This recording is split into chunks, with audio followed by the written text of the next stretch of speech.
Sa për ju që kanë qef lakrat turshi, dhe jo vetëm lakrat, por në përgjithësi gjithë turshit. Pas një dite të gjatë shopping, erdhën në shtëpi, nuk kishin çfarë të bënin, thamë do bëjmë ca turshi të mira. Kështu që blem ca lakra, patlıgjana dhe speca djegës. Kjo do jetë hera ime e dytë që bëj turshi, se kur i bëra herën e parë dhe juve ju pëlqyen shumë dhe në fakt dolën me vërtet shumë të mira. Te këto kavanozat e qelçit do marrim lakrën, do ta fusim brenda dhe do ta ngjeshim mirë, gjithashtu do shtojmë edhe specat djegës.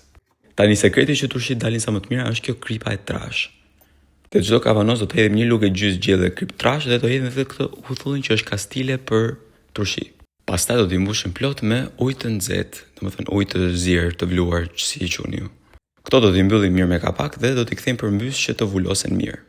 Tani këto turshit me patlıgjani ishte hera ime e parë që e dëgjoja dhe shikoja se si bëheshin, kështu që thash po ja tregoj dhe juve mos është interesante. Do t'i presim patlıgjanat rreth dhe do t'i vëmë të zinë për 5 minuta që të hiqet ajo shija e hidhur që ka patlıgjani. Presim specin edhe hudhurën në këtë mënyrë dhe i bashkojmë të gjitha bashkë në një tas. Pasi edhe patlıgjani i ftohtë, do t'i fusim të gjitha në kavanoz kështu të gjitha bashkë.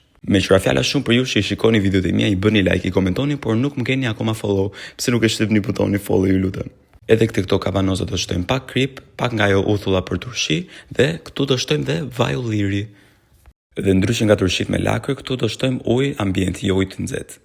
Këto turshit i lini përmbys në një vend të errët dhe për 3-4 ditë i keni gati. Faleminderit shumë. Ciao.